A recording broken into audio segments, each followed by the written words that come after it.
कहानी की शुरुआत में दूर दूर तक न कोई आदमी दिख रहा था और न ही किसी जानवर की आवाज सुनाई दे रही थी। चारों ओर बस बर्बादी का नजारा था।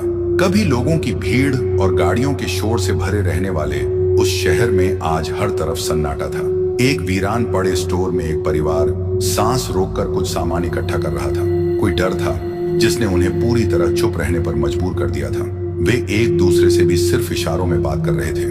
परिवार के मियां बीवी ली और एवलिन ने शाम होने से पहले जरूरी चीजें इकट्ठा कर ली और घर लौटने के लिए तैयार हो गए। तभी उनका 4 साल का बेटा बो कहीं से एक खिलौना रॉकेट उठा लाया। उसे देखते ही सबके चेहरे डर से सफेद पड़ गए, क्योंकि बैटरी से चलने वाला वह रॉकेट ऑन होते ही तेज आवाज कर सकता था। ली ने सावधानी से बो से वह रॉकेट ले लिया और उसकी बैटरी निकालकर अलग रख दी। फिर वे सभी घर की ओर निकलने लगे। उनकी बड़ी बेटी रेगन, जो बचपन से सुन नहीं सकती थी, बो का अच्छे से ध्यान रख रही थी। रेगन ने देखा कि रॉकेट छिन जाने से बो उदास हो गया था। उसे खुश करने के लिए रेगन ने उसे खाली रॉकेट पकड़ा दिया और खुद भी स्टोर से बाहर आ गई। लेकिन नादान बो ने चुपके से रॉकेट की बैटरियां भी उठा ली। इस बात से अनजान ली और एवलिन बच्चों के साथ कतार में चलकर घर की ओर बढ़ गए। कदमों की आहट न हो इसलिए वे नंगे पांव चल रहे थे। उनका बड़ा बेटा मार्कस बीमार था, इसलिए ली उसे गोद में उठाए हुए था। वहीं मासूम बो रेगन के पीछे चल रहा था। तभी बो ने रॉकेट में बैटरी डालकर उसे चालू कर दिया, जिससे उसमें संगीत बजने लगा। रेगन सुन नहीं सकती थी, इसलिए उसे इसका पता नहीं चला। लेकिन जैसे ही ली और एवलिन ने वह आवाज सुनी, वे घबरा गए। अचानक घने जंगलों के बीच से एक खतरनाक प्राणी गोली की रफ्तार से भागता हुआ बो की तरफ बढ़ा। ली ने तुरंत मार्कस को नीचे उतारकर पूरी ताकत से बो की ओर दौड़ लगाई, लेकिन उसके पहुंचने से पहले ही वह भयंकर प्राणी बो को झपट कर ले गया। ली और एवलिन सदमे में थे। उनकी आंखों से आंसू बह रहे थे, लेकिन वे कुछ नहीं कर सकते थे। आखिर वह डरावना प्राणी कौन था जो मामूली से आवाज पर भी टूट पड़ता था? असल में ठीक 9 दिन पहले मेक्सिको में अंतरिक्ष से एक उल्कापिंड गिरा था। उसी के साथ ये भयानक एलियन धरती पर आए थे। ये प्राणी पूरी तरह अंधे थे, लेकिन उनकी सुनने की ताकत इतनी तेज थी कि वे हवा में होने वाली मामूली हलचल और धीमी से धीमी आवाज भी महसूस कर सकते थे। अगर कोई इंसान हल्की सांस भी लेता तो वे उसे पकड़ने के लिए बिजली की तेजी से दौड़ पड़ते और उसे मार डालते। इन प्राणियों की चमड़ी लोहे से भी ज्यादा मजबूत थी, जो उनके लिए एक ढाल की तरह काम करती थी। इस कारण उन पर गोली या बम का कोई असर नहीं होता था। वे इतने तेज थे कि कुछ ही समय में पूरी धरती पर फैल गए और लगभग सभी इंसानों और जानवरों को खत्म कर दिया। इनसे बचने का बस एक ही तरीका था, बिल्कुल शांत रहना। इसी वजह से ली और एवलिन अपने बच्चों के साथ अब तक बचे हुए थे। लेकिन आज एक छोटी सी गलती ने उनसे उनका एक बच्चा छीन लिया था। अब उस घटना को 1 साल बीत चुका था। ली और एवलिन के सामने उनके 2 बच्चों की जिम्मेदारी थी, इसीलिए वे किसी तरह बो को भूलने की कोशिश कर रहे थे। उन्होंने बो की कमी को पूरा करने के लिए एक और बच्चा पैदा करने का फैसला किया। एवलिन 9 महीने की गर्भवती थी और जल्द ही बच्चा होने वाला था। उन्होंने पहले से ही बच्चे की सुरक्षा के सारे इंतजाम कर लिए थे। जैसे ही बच्चा पैदा होगा, वे उसे ऑक्सीजन मास्क लगाकर एक आवाज रोकने वाले बक्से में रखेंगे, ताकि उसके रोने की आवाज बाहर न जाए। वे लोग घने जंगलों के बीच बने अपने फार्म हाउस में रहते थे और खेती करके गुजारा करते थे। बेटे को खोने के बाद ली और ज्यादा सतर्क हो गया था। उसने अपने घर के चारों ओर सीसीटीवी कैमरे लगा लिए थे, ताकि घर को और ज्यादा सुरक्षित बनाया जा सके। साथ ही उसने फर्श और सीढ़ियों पर ऐसे निशान बना दिए थे जहां पैर रखने से लकड़ी की चरमराने की आवाज न हो। ली उन एलियन प्राणियों की जानकारी इकट्ठा करने में भी लगा था। उसने पता लगाया कि इस इलाके में कुल 3 एलियन मौजूद हैं। अब वह उनकी कमजोरी का पता लगाने की कोशिश कर रहा था। इसके अलावा वह रेडियो के जरिए देश विदेश में SOS सिग्नल भेजकर मदद की उम्मीद कर रहा था, लेकिन अब तक उसे कोई जवाब नहीं मिला था। उन खतरनाक प्राणियों से बचने के लिए आवाज के प्रति सतर्क रहना बहुत जरूरी था, लेकिन रेगन सुन नहीं सकती थी और यही उसकी सबसे बड़ी परेशानी थी।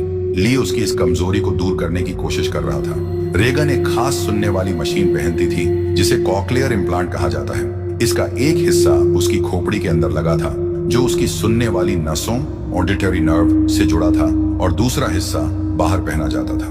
जब भी कोई आवाज होती थी, यह मशीन सीधा उसकी नसों को सिग्नल भेजती थी, जिससे रेगन को यह पता चलता था कि आवाज किस ओर से आ रही है। लेकिन रेगन की मशीन केवल तेज आवाजों पर काम करती थी, इसीलिए ली ने इसे सुधार कर उसकी फ्रीक्वेंसी बढ़ा दी थी, ताकि रेगन को हल्की से हल्की आवाज भी सुनाई दे सके। रेगन आज भी खुद को अपने भाई की मौत का जिम्मेदार मानती थी उसे लगता था कि अगर उस दिन उसने बो को खिलौना रॉकेट न दिया होता तो वह आज जिंदा होता। हालांकि अब रेगन अपने पिता के कामों में मदद करके खुद को साबित करना चाहती थी, लेकिन पिछले हादसे के बाद से ली उसे कोई जिम्मेदारी नहीं सौंपता था। वह उसे अपने सीसीटीवी रूम में भी नहीं आने देता था, क्योंकि वहां रेडियो, माइक और स्पीकर रखे थे। अगर रेगन गलती से कोई आवाज करने वाली मशीन ऑन कर देती तो सबकी जान खतरे में पड़ सकती थी। इसी बात को लेकर रेगन अपने पिता से नाराज थी।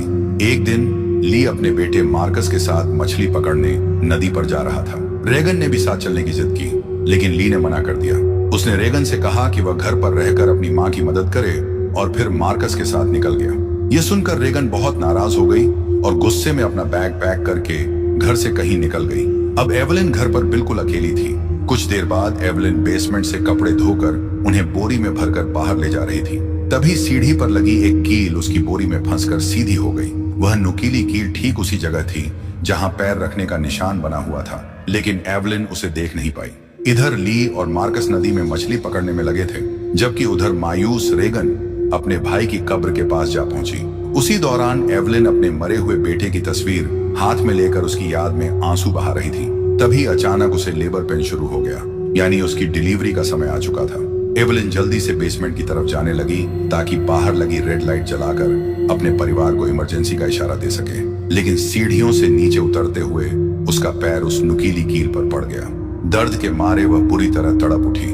उसके हाथ से बेटे का फोटो फ्रेम छूटकर नीचे गिरा और तेज आवाज के साथ टूट गया। एवलिन इतनी मजबूर थी कि दर्द में चीख भी नहीं पाई। दर्द सहते हुए उसने किसी तरह अपना पैर कील से निकाला और लंगड़ाते हुए नीचे आकर लाइट का स्विच ऑन कर दिया। बाहर लाल बत्ती जल उठी, जो इमरजेंसी का इशारा था। अब वह वापस ऊपर जाने लगी, लेकिन तभी उसने कुछ ऐसा देखा कि डर के मारे उसके हाथ पैर ठंडे पड़ गए। फोटो फ्रेम के गिरने की आवाज सुनकर एक खौफनाक प्राणी घर के अंदर घुस चुका था। डर से कांपती एवलिन फौरन एक शेल्फ के पीछे छुप गई। उधर दूसरी ओर ली मछलियां पकड़कर मार्कस के साथ घर लौट रहा था। जैसे ही उसने चारों तरफ जलती लाल बत्तियां देखी, वह समझ गया कि कुछ गंभीर खतरा है और तुरंत घर की ओर भागा। बेसमेंट में छुपी एवलिन को एक टाइमर मिला। उसने जल्दी से टाइमर में कुछ सेकंड का समय सेट किया और उसे एक कोने में रख दिया। फिर खुद दूसरे कोने में जाकर छुप गई। इतने में ही वह खतरनाक प्राणी हलचल महसूस करके बेसमेंट में आ घुसा। वह एवलिन के बहुत करीब था। लेबर पेन से जूझती एवलिन अपनी सांसों की आवाज भी दबाए खामोश खड़ी रही। तभी अचानक टाइमर का अलार्म बज उठा। आवाज सुनकर वह प्राणी तेजी से उस ओर लपका और इसी मौके का फायदा उठाकर एवलिन बेसमेंट से बाहर निकल गई। लेकिन जैसे ही वह मेन डोर से बाहर जाने वाली थी, उसने देखा कि एक और प्राणी घर के बाहर घूम रहा है। डर के मारे एवलिन तुरंत दीवार की आड़ में छुप गई। अब उसके लिए हालात और भी ज्यादा खतरनाक हो चुके थे। उधर ली दूसरे घर में मार्कस के साथ छुपा खौफनाक मंजर देख बेचैन हो रहा था। तभी उसने मार्कस को एक टॉर्च दी और जल्दी से रॉकेट जलाने को कहा, जिसे उन्होंने पहले ही घर से दूर एक जगह पर सेट कर रखा था। डरा सहमा मार्कस तेजी से रॉकेट की तरफ भागा और इधर ली अपनी बंदूक लोड करने लगा। एवलिन अब ऊपरी मंजिल के बाथरूम में पहुंच चुकी थी और बाथटब में छुपी हुई थी। बच्चे को अब और ज्यादा देर तक गर्भ में रखना मुश्किल हो चुका था। वह कभी भी जन्म लेने वाला था, लेकिन तभी उसकी हल्की हल्की सिसकियों को महसूस करते हुए वह खौफनाक प्राणी भी धीरे धीरे बाथरूम के करीब पहुंचने लगा। अब एवलिन का बचना नामुमकिन लग रहा था। तभी दूसरी ओर मार्कस ने रॉकेट जला दिए, जिससे आसमान में तेज आवाज के साथ आतिशबाजी शुरू हो गई। धमाकों की आवाज सुनते ही वे खौफनाक प्राणी तेजी से उस दिशा में भाग खड़े हुए। उसी पल दर्द से कराह रही एवलिन जोर से चीख पड़ी। इतने में ही ली बंदूक लेकर घर के अंदर पहुंचा। उसने सीढ़ियों पर खून के निशान देखे जो बाथरूम की ओर जा रहे थे। घबराया हुआ ली जब बाथरूम में पहुंचा तो देखा कि बाथटब खून से सना हुआ था। ये देख ली का दिल बैठ गया। उसे लगा कि एवलिन भी उन प्राणियों का शिकार हो चुकी है। वह आंसू बहाता हुआ वहीं बैठ गया। पर तभी शावर रूम के कांच पर किसी ने हाथ रखा। ली की नजर पड़ी। वह एवलिन थी। एवलिन अब भी जिंदा थी। उसने इस खतरनाक स्थिति में भी बहादुरी से एक बेटे को जन्म दिया था। एवलिन को सही सलामत देखकर ली को थोड़ी राहत मिली। अब इससे पहले कि बच्चे के रोने की आवाज बाहर जाए, ली फौरन एवलिन और बच्चे को उठाकर एक दूसरे घर में ले आया, जिसके बेसमेंट में उन्होंने पहले से ही बच्चे के लिए एक साउंड प्रूफ बक्सा तैयार कर रखा था। लेकिन बेसमेंट में घुसने से पहले ही बच्चा रोने लगा। बच्चे की आवाज सुनकर एक एलियन प्राणी तेजी से उनकी ओर बढ़ने लगा। ली फौरन बेसमेंट में घुसा और दरवाजे को एक मोटे गद्दे से ढक दिया। उसने बच्चे को ऑक्सीजन मास्क पहनाकर बक्से में रखा ताकि उसकी रोने की आवाज बाहर न जाए। तब जाकर ली ने राहत की सांस ली। इसी दौरान दूसरी ओर रेगन भी घर लौट रही थी। तभी उसे खेतों के बीच जलती हुई एक हल्की रोशनी नजर आई। रेगन उस रोशनी को देखने लगी, लेकिन उसे यह अंदाजा नहीं था कि एक खौफनाक प्राणी उसे महसूस करता हुआ धीरे धीरे उसके पीछे आ रहा था। इन एलियन प्राणियों में एक खास ताकत थी। वे अपनी खोपड़ी को खोलकर मुंह से अजीबोगरीब ध्वनि छोड़ते थे, जिससे आसपास की चीजों का अंदाजा लगा सकते थे। इसी तरह रेगन का भी पता लगाता हुआ वह प्राणी धीरे धीरे बिल्कुल उसके पीछे पहुंच चुका था। तभी अचानक रेगन की कान की मशीन से एक तेज और तीखी आवाज निकलने लगी, जिससे वह खौफनाक प्राणी तड़प उठा और अगले ही पल वहां से भाग गया।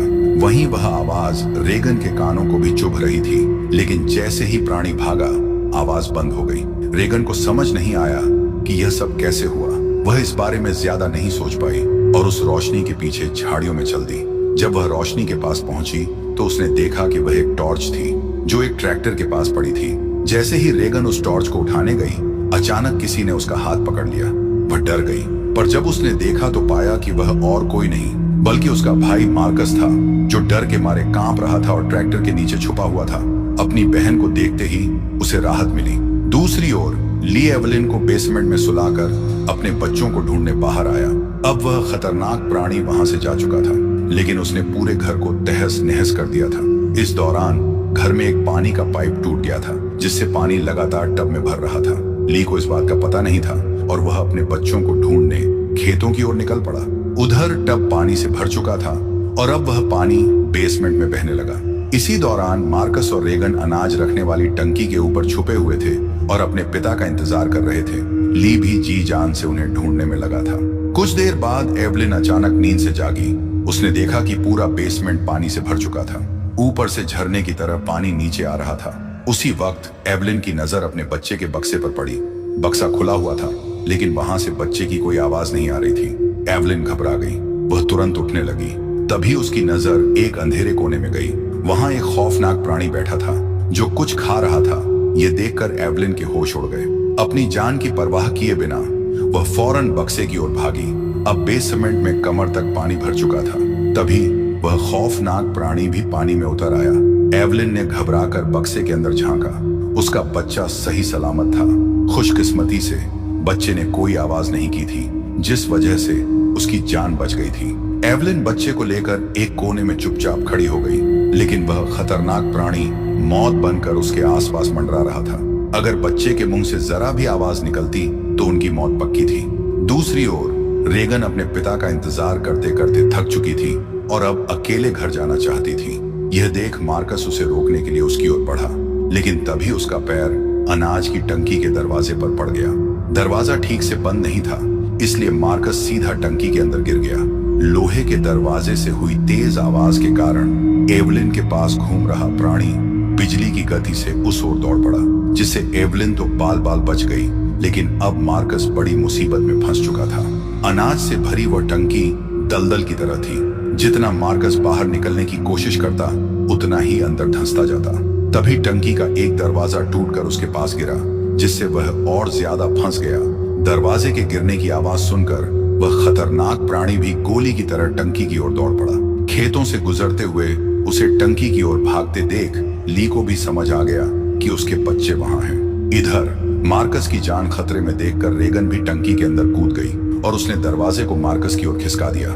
मार्कस ने दरवाजे का सहारा लेकर खुद को बाहर निकाल लिया, लेकिन दुर्भाग्य से रेगन पूरी तरह मक्के में डूब गई। मार्कस ने जल्दी से अनाज में हाथ डालकर रेगन को ढूंढा और पूरी ताकत लगाकर उसे बाहर खींच लिया। हालांकि वे दोनों एक मुसीबत से तो बच गए, लेकिन टंकी के अंदर हुए इतने शोर के बाद अब उस एलियन से बचना नामुमकिन था। अगले ही पल वह खौफनाक प्राणी टंकी के अंदर कूद पड़ा। यह देखकर रेगन और मार्कस ने दरवाजे को अपने ऊपर ढक लिया, लेकिन उस प्राणी ने अपने नुकीले पंजों से लोहे का दरवाजा फाड़ना शुरू कर दिया।